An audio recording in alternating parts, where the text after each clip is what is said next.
how many gigs a week are you playing now?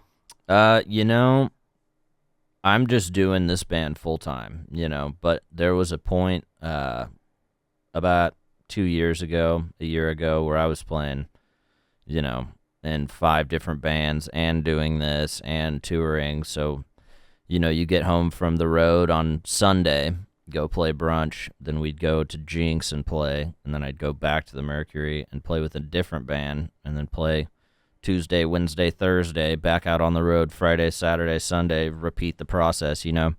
So I used to play a lot of gigs a week. Yeah. Yeah. Uh, is there anything you've learned just like hitting the road that hard? Man, you got to pace yourself. That's for sure. You got to take care of your body, which is tough. People are like, here, have another beer. But yeah, I don't know, man. Things I've learned from the road. I mean, you got to be respectful to everyone around you, Even if you're having a bad day, somebody else might be having a bad day too, and you got to take that into account. Yeah. Is it easy to play with like so many different sort of bands?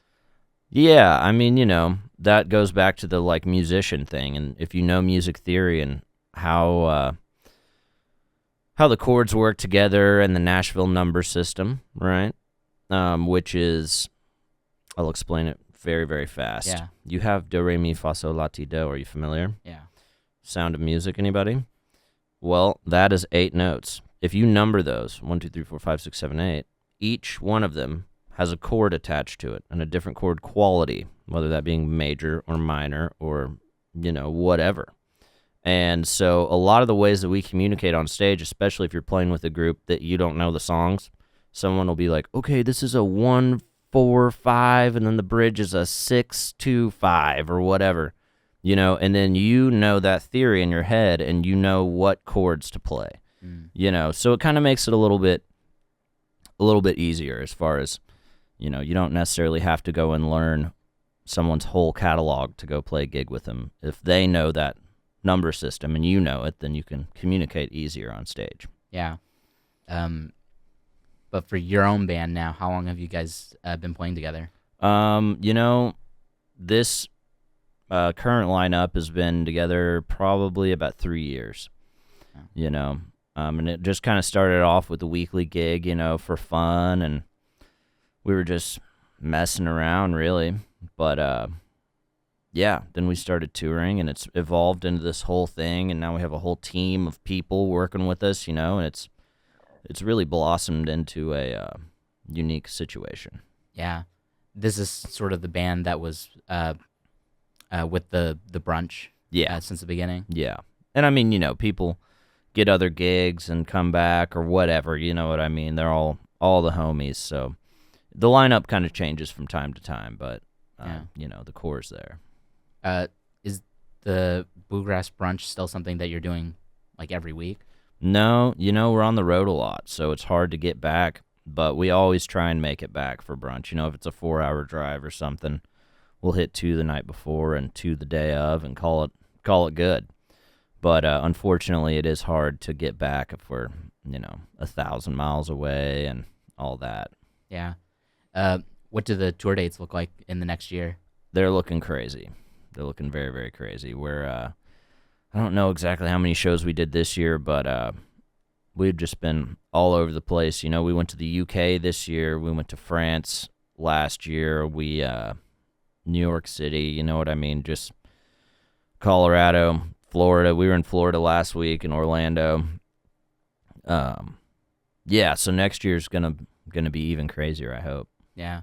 Have you enjoyed like bringing your music to like new crowds of people? Oh yeah, and it's one of those things. We're just starting out, touring. So sometimes we'll go play for 500 people at a badass festival, and people love it. And sometimes we'll play for 10 people at the shitty bar in Georgia, and they love it too. So I mean, it doesn't matter the audience size or anything, as long as we can connect with those people. And I know that sounds cheesy, but like, that's really what it's all about. Yeah.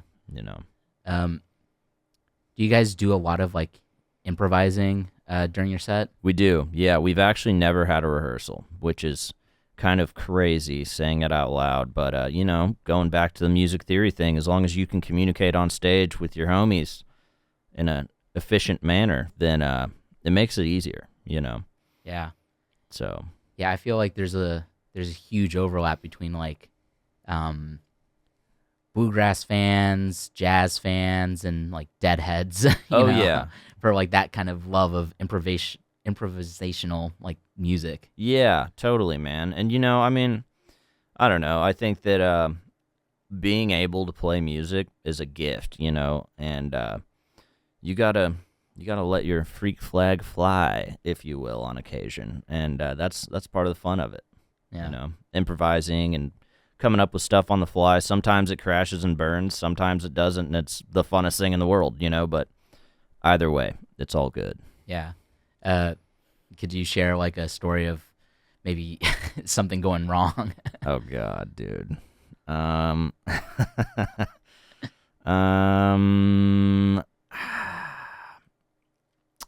you know, I don't think that's ever happened. No, I'm just kidding, dude. I'm totally joking. Yeah. I don't know. You know, I'm Sometimes trying to people think just aren't like, I guess you realize, oh, we're not on like the same page musically, and then you kind of have to shuffle back to like get back on the same page, right? Yeah, I mean, I don't honestly think that we've ever really, really crashed and burned, stopped the song midway. Oh, sorry, guys, you know, but we've definitely made some decisions on stage that the audience was not pleased with. You know, we played a song. I don't know if I can say this on the radio or not, but there's this song called Country Boner, right? And it's by a band called Pucifer, who is Tool's lead singer. What's his name? Maynard or something? I don't remember. It's his side project, and it's a really disgusting, messed up song. But we were playing this hippie festival one time, and it was for a weed event, you know, and everyone's just all stoned out, and we're on stage, and we're trying to get the crowd hyped up, and I'm like, come on, guys, let's play Country Boner, and we did it. And it was dead silent after we played, you know, packed house. And we have not played it since. Yeah. So that's one of those things, you know, you improvise a little bit. Yeah, let's play this crazy, messed up song. And that was a crash and burn. Yeah. But sorry for saying boner. Oh, you're good. Yeah, I mean, of your own stuff, you've got 2 EPs, you've got 1 live session out. You guys just put out a new single. I think we're all wondering, like, when's the full length gonna come out? You know, the full length, I'm working on writing it right now, but we are coming out with the 6-song EP next month at the end of January 2026. So really stoked on that. And, you know, Andrew Bear, our keyboard player, is producing it at his studio, and he's got a great setup. He's a savant with that kind of stuff. So, yeah, man, really looking forward to that. Yeah. I think Lance Rourke was telling me that he also produced his album, right? Mm-hmm. Yeah. Exactly. Yeah, I think it's going to sound great. Yeah, man. Then if all your sets are so, like, you know, unrehearsed and stuff, I'm curious how you approach, like, the songwriting then. You know, I try to approach songwriting in a simple way, you know, like what's a song that somebody could hear and easily pick up and want to cover, you know, or sing with their friends, or, you know, get some kind of enjoyment from, rather than a complicated, you know, I don't know. Does that make sense? Yeah. You know? Like, for your own self, I'm guessing that you're thinking, oh, this is going to be a song that I'm going to have to also, like, you know, improvise over. Yeah. You know? So I want it to be sort of structured enough to just play around with too. Oh yeah, I mean, you know, you gotta have your meat and potatoes there, you know. But as far as improvising over a new song, you know, you can really do whatever you want. There's no rules, you know, which is the fun part. You know, you can't go to the playground and not go down the slide. Yeah, you know. You brought your guitar? I did, but I'm not. I'll play it or not. It doesn't matter to me. Well, if you're down to play, I'm sure we'd love to hear it. Yeah, sure.